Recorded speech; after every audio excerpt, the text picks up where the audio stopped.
Well, what I was thinking is right here on top. Yeah. Sort of. And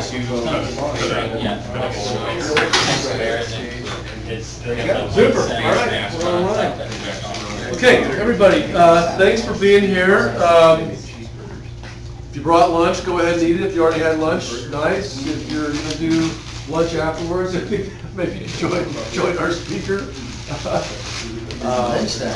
So I had the good fortune of meeting Keegan Eisenstadt. I don't know, what was it, maybe something like that. Casually through a mutual friend, but over the course of meeting, I learned that Keegan has a lot of experience in international carbon trading. So anybody not heard of the Kyoto Protocol? Okay, so the Kyoto Protocol, just quick background. Several years ago, when the International Panel on Climate Change came together, we realized that it's likely that emissions from a lot of our technologies are contributing to a buildup of greenhouse gases in the atmosphere. And then the question is, well, whose problem is that? Is it one country's problem? Is it the future's problem? Is it a problem right now? And the negotiations that were made in Kyoto is that it's our problem right now, and it's going to be a problem we're going to be dealing with down the road if we don't do something about it now. And the idea was to penalize or tax or in other ways compel entities that were emitting a lot of greenhouse gases into the atmosphere to then somehow compensate people that have access to carbon sinks, for example, forests, et cetera, things that naturally absorb carbon, like carbon dioxide, like rainforests. So I think what Keegan's going to share with you is something I also had an opportunity to see at the Asia-Montana Energy Summit last month, was ways to incentivize people that might be looking at a rainforest as an economic way to perhaps start up agricultural practices, as a way to not do that, to forego the opportunity cost and keep those natural systems in place as a way to absorb technological, industrial effluent carbon dioxide. And another thing that I learned from Keegan recently too in our conversation was how money comes into play in some of these things, like who's going to pay for it? What is the cost of a ton of carbon dioxide emitted to the atmosphere? One thing I came to learn, and hopefully you can talk about this a little bit, was how the insurance companies might end up paying for it, right? If somebody has flood insurance and they're in a flood-prone area and the likelihood of flooding might be increasing due to enhanced rain, rising oceans, et cetera, now the insurance company is exposed to risk and they might actually pay a financial penalty, which is, I think if you're familiar with the insurance companies, you don't want to do. But there's even another level to it. There's another set of companies that insure the insurers, and now they're exposed to additional risk, which has sort of the potential for catastrophic economic. So if you can talk about that, sure. I'd appreciate it. So I'll let you run the show from here. I think it's 10 after, so time to start. Cool. How am I going? We're done at 1, and I'm hoping if you go for 40 and talk, and then talk questions. That'll be perfect. Yeah. Okay. Keegan. Thanks, Brad. Yes. I guess by way of introduction, I am a Missoulian, which means I make my living in a weird way. Like most Missoulians, I have many jobs. One of them is about, we are now 16 years old, Clear Sky Climate Solutions. It's an international forestry consulting company. I've been working overseas on forests with various forest landowners, governments, indigenous tribes, Afro-Colombian communities, large mining companies and forestry companies since, 2001. No, since 1997. Last millennium. Yeah, God, now I'm feeling old. Since the last millennium, and most of that work has been throughout the tropical regions of planet Earth. I have had the good fortune to participate in a bunch of different countries and a bunch of different activities. and am recognizing that a part of our challenge with respect to greenhouse gas concentrations in the atmosphere can be worked on through my love of forests and my love of developing countries and the people that inhabit them. I would say, as a caveat, are there climate change deniers in the room? Anybody? It's certainly not uncommon in this country. Most recent poll in the US shows just over 54% of people believe in climate change as greenhouse gas concentrations from our technological or some economic activity as having an impact on the atmosphere. That's down from a high around 62%. The same exact poll questions in Germany are in the 98% to 2%. 98% of the people in Germany who have heard of climate change and have been informed through mass media, just like all of us do here, believe that the consensus, the scientific consensus, is indeed true. It's an interesting point just to bring up as we talk about the United Nations as this governance body for the Framework Convention on Climate Change, which requires that all governments on planet Earth reach consensus to make decisions. How many of you have, brothers and sisters? How many of you can agree on where you want to go to eat with them and your parents in the car? Okay, we have one. Consensus means everybody agrees. That's part of the reason why the Framework Convention on Climate Change is proven to be, and the Kyoto Protocol is proven to be so elusive, is that even if I want to go eat at, I don't know, Taco del Sol, and my brother says it's all about pasta tonight, and I say, well, I tell you what I'll do, I'll go eat pasta, but you got to give me on this other thing that happened yesterday that I'm still pissed about, right? And he says, no, I'm not going to do that, and then we can't decide where we're going. That's how the governments are behaving with this particular treaty. It's, I'll give you what you want on climate change, but you got to give me this other thing about, child labor. Or you got to give me this other thing where you're not going to sanction me for invading Ukraine. Or you got to, so in essence, that climate change in the UN process is a little bit hijacked by the consensus model of its inception. So it's proven to be an interesting challenge. I've attended 7 or 8 of the international framework meetings with the UN, and I've gone as a government consultant, I've gone as a non-profit consultant, I've gone as a for-profit consultant. It's proven to be really fascinating, but it's all about 85% of the people in the room are trying to solve a big problem, and about 15% of them are trying to trade chits and tit for tat. And we're just not easily getting past that. You know it in your family decisions, and it's the same the planet over. People are people, whether we're organized as families or counties or cities or whatever. There are a lot of ways to try and address the emissions of greenhouse gases. Anybody have any idea of what some of those might be? Before we start? Anybody ever bought a carbon credit? There you go. No. Anyone? I have, so I'll raise my hand. That'd be nice. Yeah. I think I might have a while back. What it cost you? It cost me, well, I bought a number of different types of carbon credits, and they all carry slightly different prices. When you go to buy coffee, who buys coffee at the store? Anyone? Who buys, hold your hand up if this applies to you, who buys organic coffee? Sometimes. Sometimes. Who buys shade-grown coffee? There you go. Who buys bird-friendly coffee? Who buys fair trade coffee? Who buys a French roast coffee? Who buys Italian roast coffee? Who buys beans? Who buys the cheapest coffee you can find? Okay, so this guy's really confused. Who buys it all?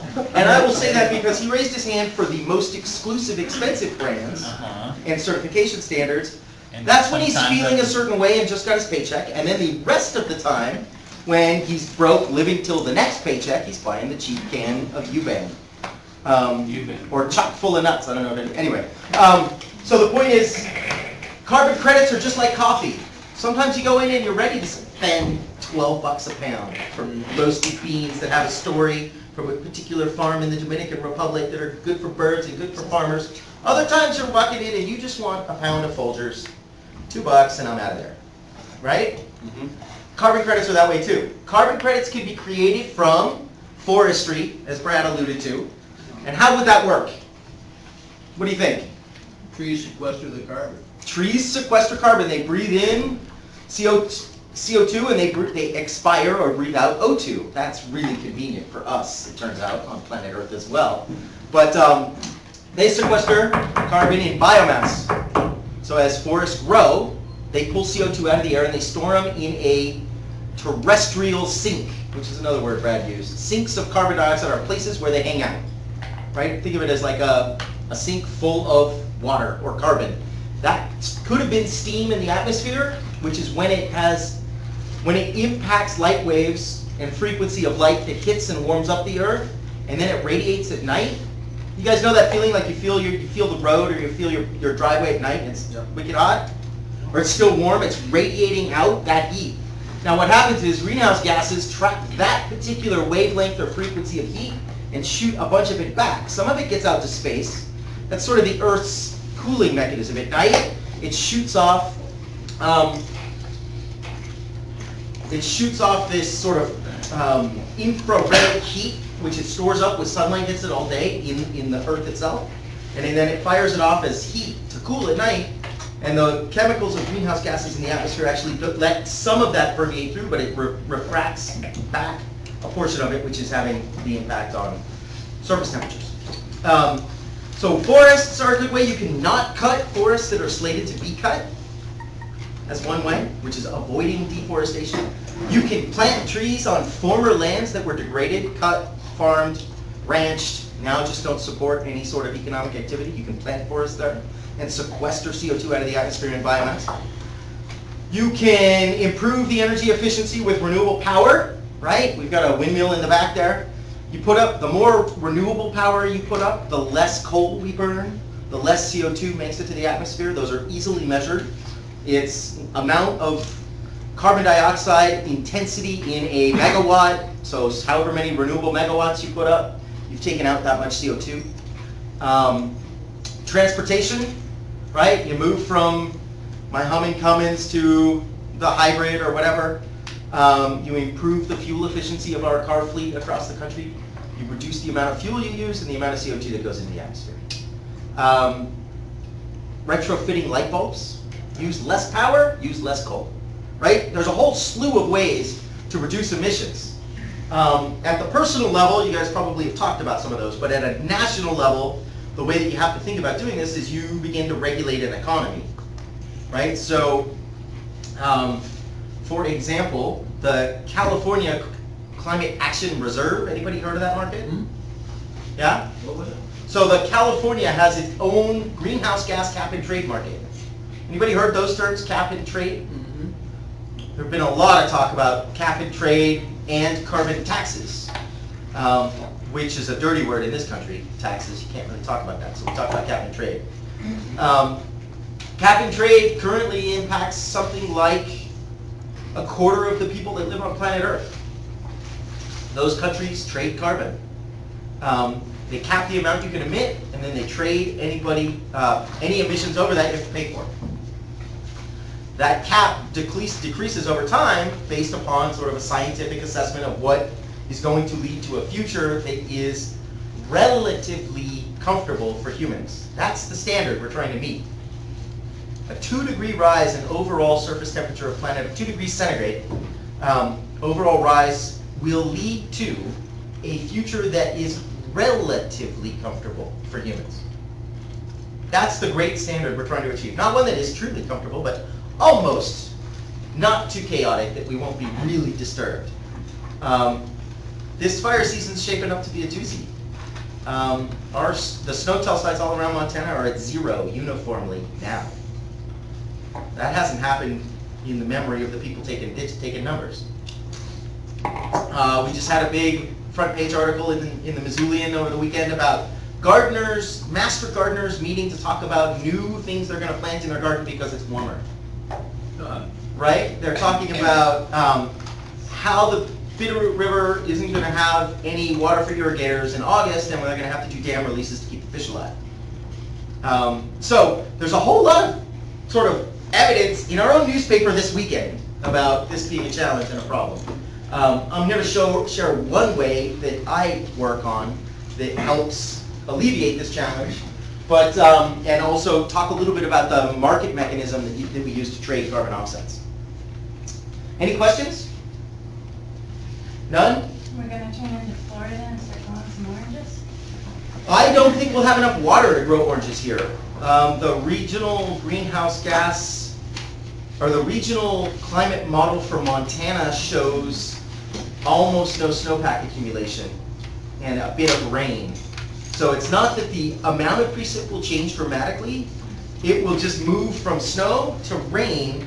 And as you guys know, our whole economy is dependent upon snow slowly releasing water so that we can irrigate to grow hay, so that we can have cows in the barn, and we can have tourists fishing in the winter, so that we can have the baby cows that we sell to the south that then raise them for meat and send them back in cellophane.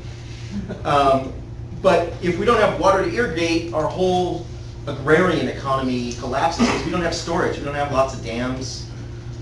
Reservoirs, we have a few, but not what would be needed to replace river flow. So no, I don't think oranges are in the immediate future, but I bet oranges would move up to Georgia. Georgia looks like it's going to stay hot and humid and get more precip. And Florida is looking like, actually the citrus crops in Florida are under attack by a bunch of new bugs, just like our pine beetle. The change in the climate is impacting the way in which numerous species and organisms live in our ecosystem. Pine beetle, it's been controlled by really cold frosts. Something like 10 days below minus 40 kills all the beetle babies, and when we don't get that, they all hatch again. So pine beetle is a huge problem here, increasingly so. And it also not only leads to the death of the forest, but lots and lots of fuel in the woods. So, that said, it's important to know that, can I dim the front? Is that possible? I don't want to turn them off because I know you'll all go to sleep because I'm wicked boring. Engaged. And we got enough lights here from the surroundings. Is that better? Yeah, that's perfect. That's perfect. Okay, don't forget to eat. It's lunchtime. The unique sort of Goldilocks zone of planet Earth is important to remember. We talk about greenhouse gases, and you hear that term all the time these days, but greenhouse gases are not four-letter words. You know, they're not bad things. If you think about our nearest neighbors, right, we're the glorious third rock from the sun. If you think about our nearest neighbors and you look at their climate, climate's dependent upon the ability of a planet to have big enough to have gravity that'll hold an atmosphere, the amount of CO2 in that atmosphere, and its proximity to what? The sun. Awesome. Okay, so here we are for Mars. Mars, you know, has a lot of fame in our history, but Mars is a little too small. It doesn't have enough of a gravitational pull to keep a big atmosphere. It's further from the sun, so it's pretty cold. And interestingly, almost all of its CO2 is frozen in the ice in its ground. Its average surface temp is around negative 50 degrees centigrade, which is not perfect for humans, right? You look at our other neighbor, Venus. Venus is about the same mass as Earth, holds a very thick atmosphere, just like we do. The difference in Venus and Earth, really, is that Venus contains almost all of its CO2 in the atmosphere, and its atmosphere is almost all CO2. 96% of Venus's atmosphere is CO2, which is a greenhouse gas. And you can't even see the surface of Venus because it's so intensely hot and volatile, and everything that could be in gas phase is. So it looks like a ball of clouds. Its average surface temp is about 420 degrees centigrade. Again, not so good for humans. Our little ball, third rock from the sun, has 0.03% of the atmosphere is CO2. When you breathe in, what are you breathing in, mostly? Nitrogen. Nitrogen. What's next? Oxygen. Oxygen. All right. 0.03%, that's a small amount of our atmosphere is functionally greenhouse gases, which means changes in a small number can have a very big impact, right? If this goes to 0.4, 0.04, 0.05, those become climate changing chemistry events that are enough to make the future not happy for humans. We're really a pretty narrow range habitat as far as species go. So, we love the little bit we've got, and we really don't want a lot more. And that's what we're talking about. I will show you another way to view this map. I think I found a better one. Still recording. Yeah. This is a map from a 2015 survey done by the World Bank of all of the parts of planet Earth, the countries that have active, they call them emission trading schemes. Now in the US, that word scheme, it's very European. Scheme sounds inherently bad, so think of it as an emission trading system. And then all of a sudden it's no longer sinister, right? But they always talk about emission trading scheme. And if you look everywhere in green, has a legal regulatory trading system in place, or has one scheduled. Wow, that's cool. Has one scheduled to come into force, or in a couple of places, these open circles, they're being considered and developed right now. One of the things you notice is that the only place that has one in force in the moment, or there's two in the United States. The California market, and then up here there's one called the Regional Greenhouse Gas Initiative, or RGGI. Anybody heard of that one? What does that one do? It's kind of the same as the California. It provides a market for trading for the businesses that are creating carbon, or industries that are creating carbon. So it does do that. It only allows in it electricity producers. So only big electric producing, essentially factories or utilities.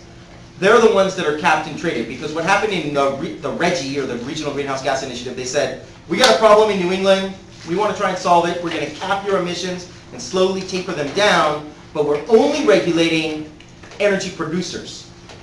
Now, in many of these other sections, they're regulating transportation, like large fleets. They're regulating, California will regulate an institution as small as the University of Montana.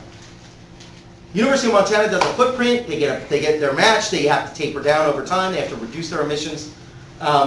And so if you begin to regulate transport, you begin to regulate building and infrastructure, you begin to regulate institutions or entities, that changes the way the amount of sort of adoption or required adoption and your enforcement mechanisms of these legal markets, right? So RGGI is an important one. It was one of the models that this global trading platform is based on. But the California model is a little bigger because it begins to regulate not just energy production, but institutions that have a footprint beyond, I think it's 500,000 metric tons of CO2 emitted per year. Okay? To give you a sense, I think, Brad, what's the UN footprint? It's like 3 or 4 million if you include travel. The UN, oh, well, so, gosh, I don't know, the whole planet's at almost... No, I mean just University of Montana. Oh, right, yeah, with EVA's, I don't know that number off the top. I thought it was about 3.5 million metric tons emitted per year, with something like 35 or 40% of that being airplane travel. That's, yeah, airplane travel does contribute. And it did not, interestingly, include the athletic department. So the big dog chose to present their own data, but they never did. And the footprint excluded all team travels. Did not know that. Yeah. Maybe not so surprising. I think they're working to get them in the next one would think. Yeah. So it's interesting, if you look at this, this map represents something on the order of 25% of humans are under legal cap and trade mechanisms. To give you a sense of global trends and how things are changing in, again, and this is all money moving, carbon credits changing hands, right? So just a wild, give me a wag or a wild non-scientific guess as to how much money traded hands in carbon credits in 2014. $1 trillion. $1 trillion. That's a good guess. He placed the price of right. right? Although you're supposed to go under, right? I don't know. Any other guesses? How much money trades hands? 7 million. 7 million. Say a few billion. A few billion. Anyone else? So I got 7 million, a few billion, and a trillion. That's pretty broad. Covers all three ranges of order. Planet Earth in 2014 traded certified carbon credits in the amount of $227 billion. So a quarter of your market, which would be a tiny market for soybeans or for corn or something, right? Corn is many trillions. The commodity of the carbon credit, just about 230 billion, just under that. How much of that was traded in the US? Small part. How much do you think? Give me a wild ass guess. 200 something. I don't know. 5 or 10 5 or 10 billion. billion. 5 or 10 billion out of the 200 and almost 30. Any other guesses? 50 billion. 50 billion. 125 billion. 125 billion. And you say we would represent half or more than half the market just because our some emissions or our economy, right? Yeah. You would all be wrong. The US traded all of 250 million. About 1% of the international carbon market happens in this country. 0.1%. 0.1%, yes. 0.1%. So, we are the largest emitter, but we are shirking this duty at the moment because our politics and our perceptions have dramatically polarized this discussion. For whatever that's worth, just got to swallow that up. We have almost nothing here in the carbon market in the US. The California market's new and starting, and as happens with many sort of natural resource and or pollution items in this country, California seems to set the curve. So we'll see what happens with this market in California. Let's see. So if we go back in time a little bit and we look at the megatons of CO2e, so a carbon credit is 1 metric ton. So these are thousands of tons. No, sorry, millions of tons that are traded. And we have, so this is 2.1 billion, and then you add, and then you get 2.3 billion, 3, 4.5, 6.7, 6.8 billion carbon credits traded, okay, globally. This is now 2005, and this was the first year of the European Union's trading scheme, and since 2005 to 2010, it grew slowly, right? And then we added some new compliance regimes in New Zealand. We added one in Reggie. We added Japan. Let's see what else we got. Norway. Boy, that's hard to read up close. And then Iceland as well. So then we moved from there, 2010 to 2013. It was a relatively big jump because coming online we have California, Beijing, Guangdong in China, Nanjing. Let's see what else. Quebec has its own. I can read it right here. Shanghai, Shenzhen, Switzerland, and Tianjin. So China has set it up such that each state has to develop its own trading platform, much like California in the US. You move on then to forecasting. We see that Korea joins, and then a couple of other things happening in China. And in 2015, we are now more than double what we were in 2005. So in a decade, we're now more than double the carbon market. This is the projection for 2016, which will add in China one more market. Interestingly, China's markets, they're paying each other. So it's an internal marketplace, right? One state's paying another state. It's over-emitting relative to its industries, and another one has found a way to do something smarter. A command and control economy is really good for reducing pollution, right? Because Guangdong said, every hot water heater on every building from now on is solar. And guess what happened? Every hot water heater in every building went solar within like a month. Those are market dynamics that we can't leverage. We can change the uniform plumbing code such that everything has to meet standards from now forward, but we can't force retrofit, which is something a command and control government can do readily. Let's see. Here is another shot at, just to give you a sense of sort of what this market looks like. We're talking the US's participation is 0.1% of a $30 billion marketplace, right? Now, how many solar panels could you put up for that? A lot, right? Yeah. Yeah, okay. These are sort of the sector of coverage that the market currently is using. This is sort of an overview of markets on planet Earth in the first quarter of 2015, so it's relatively recent data. All of this, except for the Regional Greenhouse Gas Initiative, which is a separate marketplace as they've looked at it. Industry is representing a large chunk of the emissions that are under regulation, right? So, of course, large industries are having to be participants in this. Power producers, here's where Reggie participates. Buildings, and you'll notice that all of these are Japan, China, and Korea. So for whatever reason, our building inventory, which uses huge amounts of energy for heating, cooling, and power, as well as all the embedded energy in concrete and all the materials that are here, the only people on planet Earth that are really looking at how to deal with the emissions from building, are, what did I do? No. Totally went nuts. Hang on. Maybe just go to the next screen. Let me see if I can just, Escape. oh, here. I will go to, 17. wait, what did I say? Fit page. Show one other. Whatever, that'll work. This looks better. Okay, so far Asia's the only one that has sort of adopted building platform and building codes. There are lots of building codes that talk about greenhouse gases, like LEED. I don't know if you guys have heard of LEED building systems, but transport, another major sector. Biggest emitter on sort of a per capita basis is plane travel. Anybody have any guesses as to why that might be? A guess? Why do you think a gallon of jet fuel burned in the atmosphere is more potent than a gallon burned at the surface of the Earth? Dispersion. Dispersion. It's already emitted right at the problem point. It's emitted out of the plane in the upper atmosphere, right where it can do its damage. Those greenhouse gases that are emitted on the Earth at our surface can be destroyed before they get to the atmosphere itself.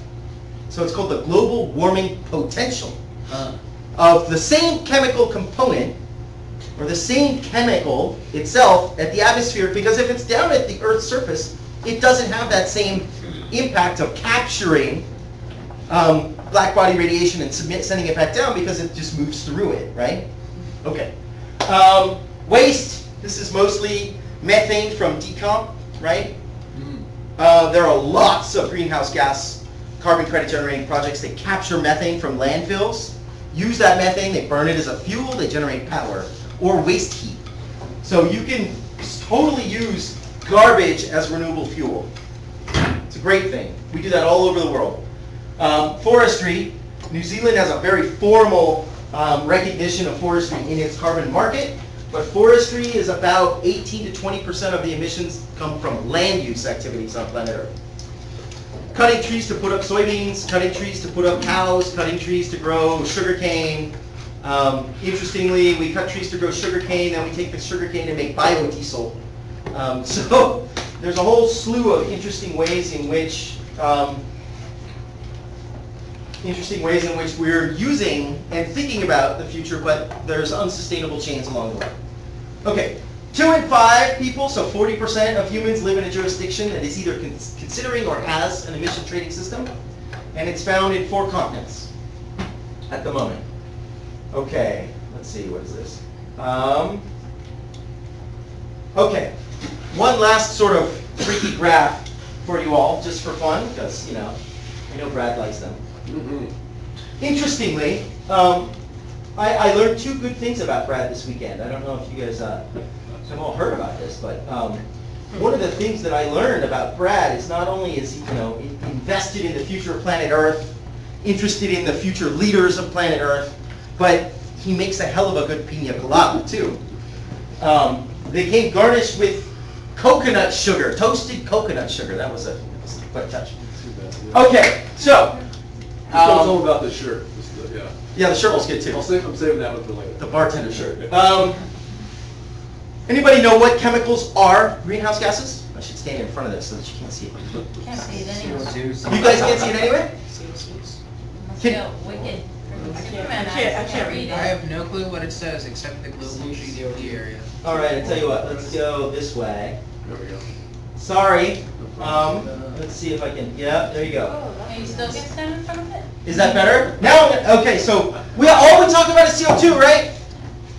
But there are lots of other, there are other classes. There's 6 classes of greenhouse gases, really. Naturally occurring ones, and then man-made ones.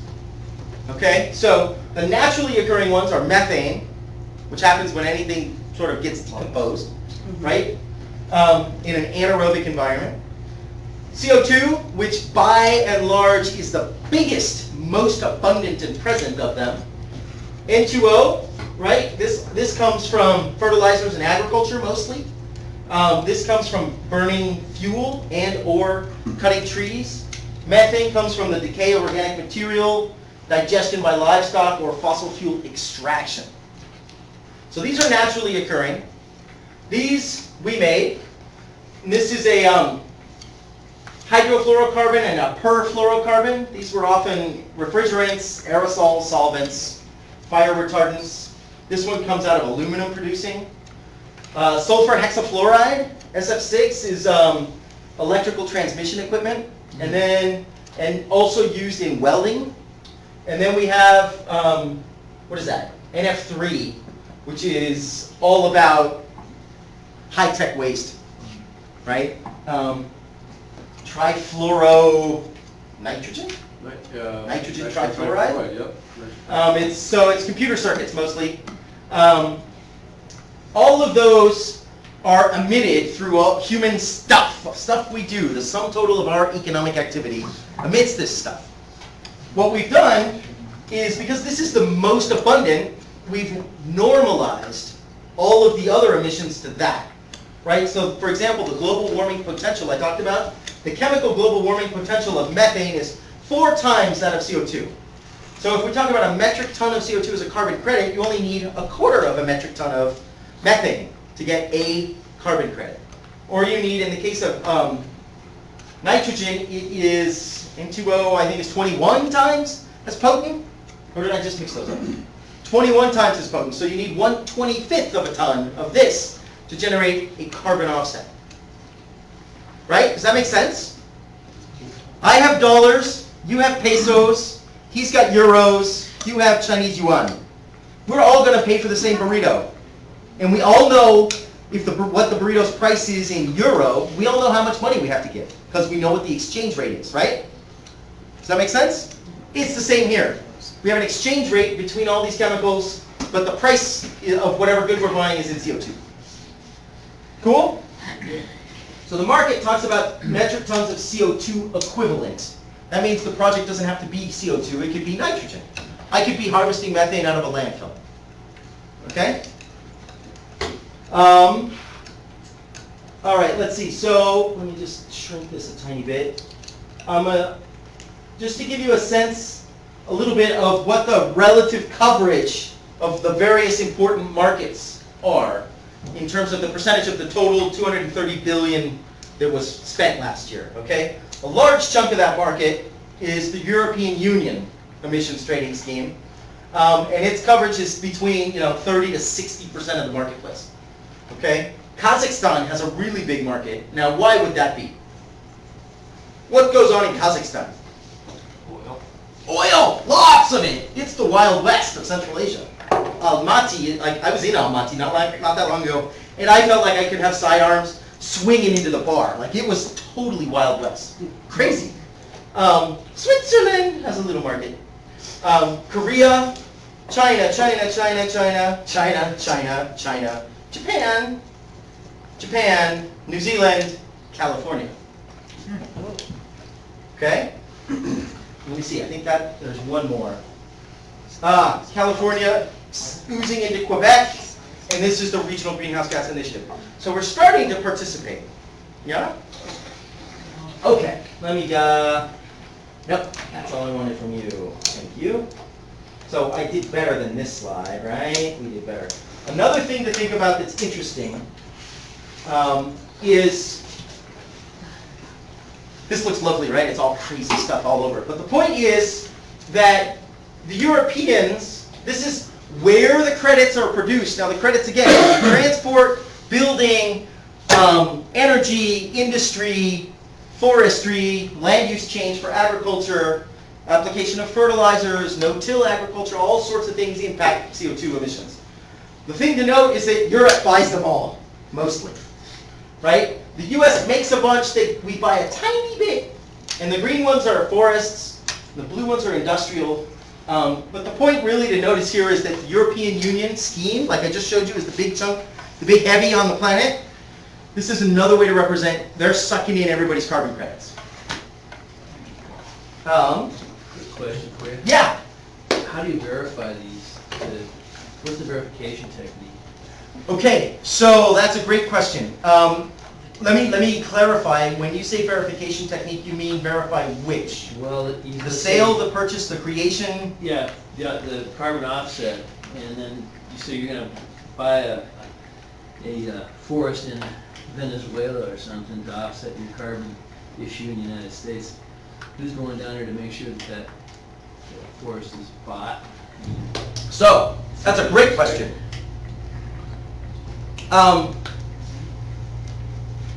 When you buy organic coffee, how do you know somebody goes down to certify your organic coffee? I just trust them, I guess. That's what a certification standard is. When you buy dolphin safe tuna, how do you know it's dolphin safe? Because the packaging says it. Because the packaging says it. Because the packaging says it, and you assume some civil society organization or some nonprofit would be all over those dolphin fishermen if they used the label that wasn't legit. If you found that out, then you wouldn't buy the product. You know? Not only that, but you would have huge consumer backlash. Okay. If you were selling certified organic coffee from Nicaragua, and really it was not, and then whoever was your certifier, the Rainforest Alliance, which certifies USDA organic, would lose their credibility across everything they certify. So they are very vested in actually performing the job, because what happens to Royal Dutch Shell when they are found culpable of killing somebody in the Nigerian Delta? People boycott Shell. Shell lost something like $6 billion of gas sales the month after they were found culpable of killing people in the Nigerian Delta. Europeans are better at this than we are, by the way. Much better. They have a boycott, and it rips through a company. So the only real answer I can give you is you believe in certification standards because they're designed for you to trust them. And if they're found to be not trustworthy, their entire business model is gone. Does that make sense? Yeah. Now, there's two different types of certifiers. One certifies in the compliance market, which is the legally required mandatory market, like these emissions trading schemes. And those have institutions typically that they hire to go measure, monitor, and report on all of the projects that are bringing credits to that marketplace. So in order to register a carbon credit project or any carbon credits for sale, it actually looks like Wall Street. It's a registry. It looks like a database. This project from this place has this many credits of this vintage that were certified by so-and-so, and all the reports are available online. You could just go online to the California Climate Action Reserve and pull up all of those credits and get all the documents and get all of the background information on them, as well as who did the certification, and who then did third-party certification. All the certifiers are third-party, and they're paid. So there is a big transaction cost associated with that. I'll get to you in a second.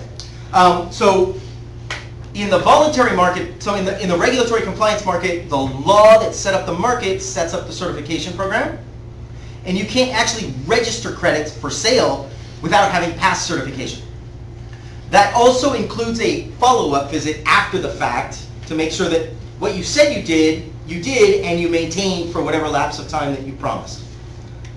So in the legal markets, you are in criminal proceedings if you don't do so. In the voluntary markets, which is where the US likes to play, our 0.1% of the market, with our $230 or $250 million, we like the voluntary market 15 years ago, there were like 20 standards.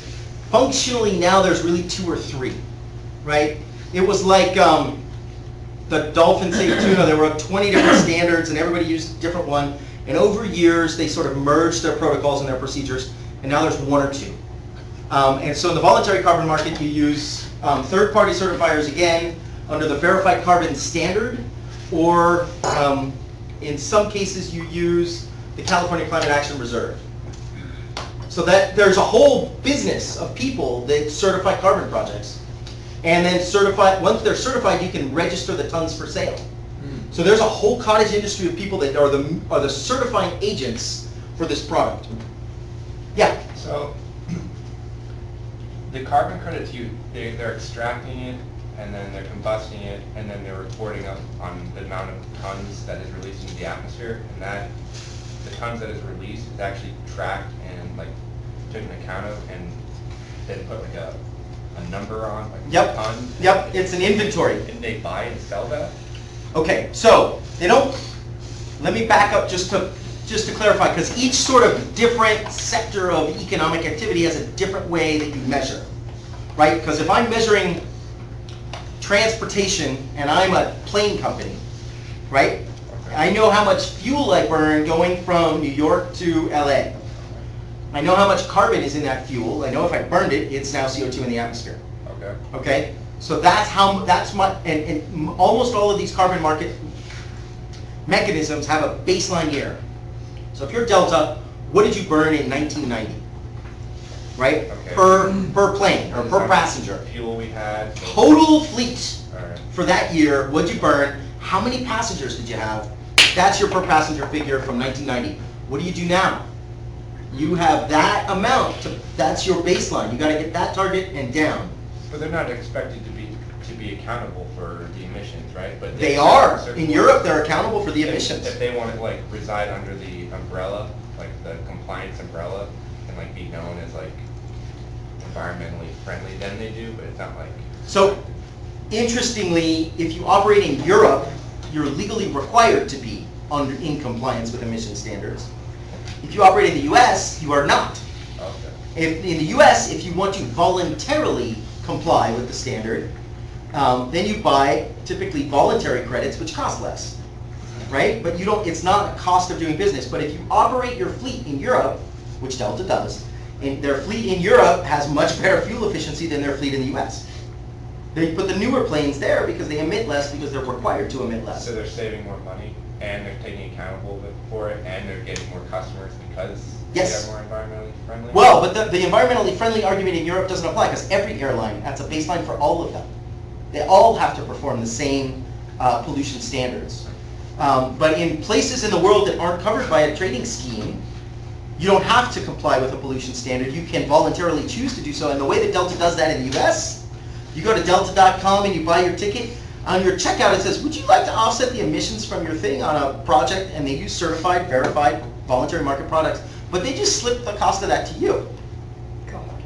So they make you pay extra? for You the can emissions. choose to pay extra. There's no make. In Europe, you're made to Does that go pay. into their pocket, or does it go into some like environmental? We'll get to that. Like mitigation? It goes to a mitigation adaptation project on planet Earth. So it doesn't go in their pocket. They're probably third party. They take a little for their website fee and that's it.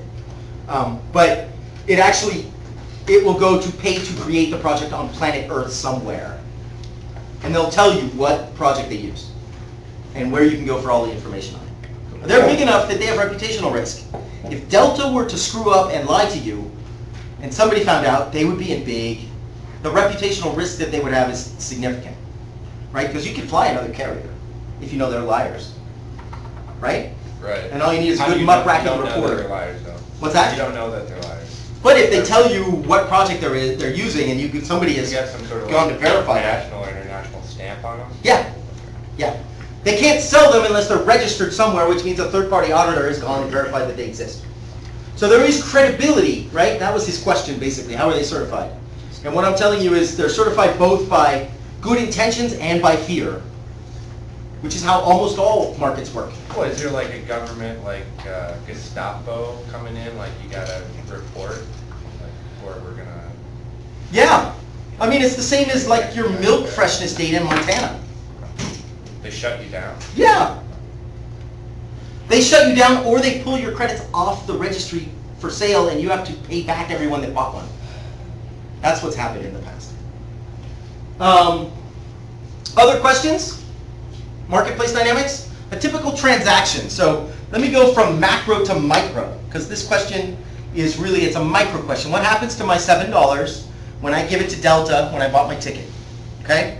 Currently, Delta Airlines, I think, is working with a avoided deforestation project with 2 timber concessions owned and operated by indigenous tribes in Peru that are managed in conjunction with the Nature Conservancy. So these lands are slated for harvest. They were going to be pounded. The concession rights were given, and instead of harvesting those timber, the tribe said, we would like to conserve these forests instead of cut them. The Nature Conservancy helped them create a forest carbon project. They had an approved timber harvest plan. They knew what trees they were going to cut, what year. They had a 30-year harvest rotation in this particular concession. And they said, we'd prefer not to cut any of it. How can we do that? And they said, okay, well, this is the emission associated with the approved plan through the government Department of Natural Resources. If you don't cut those, then those trees and the associated damage in the forest with them aren't emitted to the atmosphere, but the regrowth is also not sequestered. So they balanced out through simple forest growth modeling. It's not that hard to do. What would not be emitted under those terms, and they cut it into 30-year chunks, and every year they get a certain number of credits to be sold. And Delta Airlines likes a lot of the pieces of that story because it's very good greenwashing. The credits are the resources? The credits are the trees that weren't cut. The credits are created because something is not emitted to the atmosphere. Okay? And for not emitting, you get a credit which you can put on a market and you get paid. So essentially, a carbon credit, money from a carbon credit, pays somebody to change from some activity that emits, changing, getting a little bit of money to not emit. It's all about paying somebody to change behavior. You cannot get a carbon credit unless you actively did something. Isn't it more different. profitable to cut those though? Because they're, Yes. they're compensating them, but not the full price. Exactly right. Carbon money is a payment for opportunity cost. So I can cut it and I would make $100. I cannot cut it and I will make $60. But I would have maybe $40 in cost to build the roads, use the bulldozers, pay the people, do the skidding, get to the log, get to the export, set up containers to export wood to. So you look at those things, and on some forest landowners, many of them are value driven to protect the forest as opposed to harvest it economically. Those are the people that are going to try and find an alternative way to manage their land. Does that make sense? Yeah. If I make electricity, I'm Northwestern Energy. We God love them, right? Northwestern Energy. I make power in Colstrip. I make power. I have a brand new Deer Creek's, a new coal power plant that just went online. I just recently bought back a bunch of hydro dams. The hydro dams mix into my power production and reduce the coal intensity per megawatt. Right? Let's say I make a megawatt at Colstrip and I burn 5 carbon credits per megawatt out of coal. I add a megawatt of hydro, which has no carbon intensity, and I now have 2, and it's 2.5 instead of 5, my carbon intensity. Right? So my new legally mandated renewable portfolio standard, which the government of Montana passed, says you, Northwestern Energy, have to have 15% renewable by 2015. This year, right? Is that right? Mm-hmm. Or 20 by 20. I don't remember what it is. That's why they bought all those hydro dams, is the law, as you call them, the government Gestapo, said, you guys need to have renewable power in your portfolio. That reduces their carbon emissions, and if they were in a cap and trade market and they had a cap based on all coal, they could sell the reduction in emissions in their power supply, which they would then use that money to pay for the dams, instead of rate base, which is what they're going to use now. They're going to use us buying power. Yeah? Did they reduce the number of coal-powered Not at all. At the same time? No. Just added. They added renewable capacity, yeah. And all that generating capacity that's been added will likely be sold, sorry. It's okay. I didn't even get where I was Okay. going. I'm looking at time over. They added all that generating capacity and are sending it when we're not using it in Montana. That typically goes to California. All right, let me just give you a visual vignette of what one looks like, a project that I've worked on for 16 years now. And then in the negative 1 minute that I have left, I will be happy to answer questions. Average price for one of these varies between $3 and $15, just to give you a sense of what it costs. For a carbon offset. And that depends upon if you're in California Climate Action Reserve, which has a floor price, meaning the bottom price in California is $15, or you're in the voluntary carbon market doing it for greenwash, or for corporate learning, or for pre-compliance learning, then you're looking to pay $3 And that's a ton per ton, of CO2. metric ton of CO2 equivalent. Also, if you could explain what greenwashing is, not everybody knows what it is in this classroom. So greenwash is using marketing and propaganda to tag to your product. So I'll give you a really funny example. Can I have 10 minutes? You can have 10 minutes. I yeah. can have 10 minutes. All right, good example is car insurance. There was a study done by one of the large car insurance companies that said environmentally conscious drivers have less accidents. Why that correlates, nobody knows, but they said they don't care, really. They just said, wow, if we could get green drivers, we would pay less claims. Boom, let's get green drivers. How do we do that? And they said, well, let's package our insurance with some green thing. Let's sell them a climate neutral car for the year with our insurance. And so what they did is they packaged insurance and they said, and if you buy our insurance, we'll give you the 5.5 metric tons of offsets that the average US driver uses in a year for their 12,000 miles, the average fuel efficiency of our fleet, right? And so green drivers, green people said, oh, that's cool, I get insurance and I get to offset the emissions from driving. So now I feel better about it.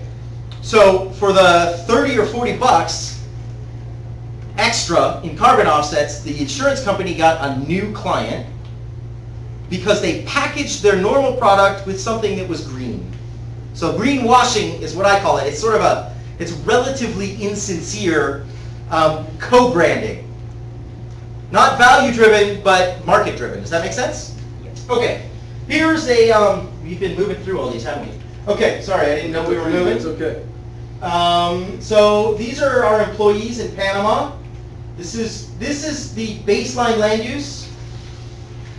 This is what we're working with, right? So we basically buy land, have huge barbecues, convert the former ranchers into foresters, and the land in Panama, they grow about 1 to 2 cows per, what would the translation be? Like 4 or 5 acres, which is not a very economic activity for land. You can grow, like gardening, you can get something on the order of the same value on half an acre. So what happened is they cut the forest, and you saw what the forest looked like. They cut the forest, they started farming. They then cut the forest, started farming, farm, then they ranched, now the soils are toast. It's a classic tropical soil problem. We don't have it here. But they just lose nutrients over time. They leach out. And so we then took those same land, and you just can't grow enough cows to make it worth having that land, but there's a very important reason why Latin Americans love cows. There's still a very important cultural imperative that says if you own a cow even, gives you access to the landed gentry of the old Spanish society, which means you're middle class. You have a cow, you're not a peasant, you're middle class. Even if the cow you lose money having a cow, there's cultural reasons to have cows. So there's a lot of land under cows that shouldn't be, and we then try to turn it into trees. We work with a bunch of locals who are near the land and are looking, and we use 47 different types of native species that we go harvest in the soil. We use really simple technology, and we establish essentially enrichment lines in a naturally regenerating forest. That's what sort of the forest begins to look like. That's me and some of my buddies years ago when I was skiing. Here's a nursery. Ileana Armien, the lady in the hat, she's our lead forester. And she essentially helps us figure out, of the 47 tree species, what we put where, why, what trees work together well, what trees are going to work better for certain sites. This is the bus to work and back. We plant it with an organic manure, which is essentially compost, chicken manure, and a bunch of crop residues that other families in the villages dedicate their economic activity now to producing this manure, which we in turn pay so that we can establish our little trees in the field. We separate them, 2 or 3 meters, depending on what the species are. We clean around them periodically. And we convert a whole society, a local economy, from money-losing cows to money-making carbon. Just to give you a weird a sense of how tall these things are, this tree is about as tall as the ceiling and is about 10 months old. Okay? These trees, Ileana's she's a 2 meter plus lady, like this tall. And these trees are 3 years old. Right? So it's not Montana growth rates, it's the tropics. That's why we go there. This forest, these are Andres and Martin, 2 good friends of mine, who, I don't know how I got this timing thing on here, it's killing me. But this is a 9-year-old forest. So we can sequester a lot of carbon in the tropics, which is why we go there for forestry activities. Here's a work group talking about forest carbon monitoring. We have a bunch of associated co-benefits, which are part of our certification standard. Talks about biodiversity, talks about how our work relates to employees and human benefits and co-benefits. We now have ocelots in what was a cow pasture. This is one of my favorite photos from the recent sort of protest at the UN meetings. I like the "there is no planet B." Right? We always talk about what's option B, so there is no planet B. With that, I'm happy to answer any other questions. I have 2 minutes. Yeah. So, can you grab the lights there, Marty? Anybody? Any questions? Are you still awake? Barely. First, let's thank Keegan. Yeah. And there'll be time for one question, then I have a couple announcements. Is it just you can just buy and sell and make money with these? Or is there something you can actually turn the credits in for? Or is it just basically just trading money? Nope. So a credit, the atmosphere only sees her benefit when a credit is retired. Which means it's a commodity that you buy and sell, and then at some point you use. And when you use it, you can no longer sell it again. So it's like pork bellies. You buy and sell pork bellies, right? Or bacon or whatever, until somebody eats it. Yeah. And then you can't sell it anymore because it's gone. So a carbon credit can be bought, can be created, registered, certified, registered, and sold. Sometimes it's sold to intermediaries that are looking to sell it onwards.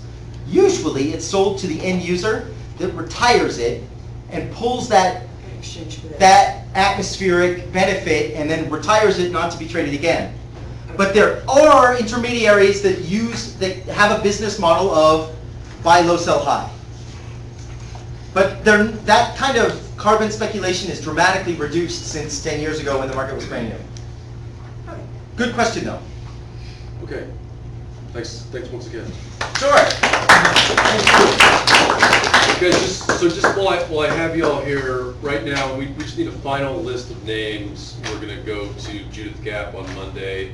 Besides Wally, Ryan, Shauna, Thais, and Tim, who else is going to go to Judith Gap, the wind farm, on Monday? How much Lance? does that cost? No cost. No cost. I do. So I got Lance and Serenity.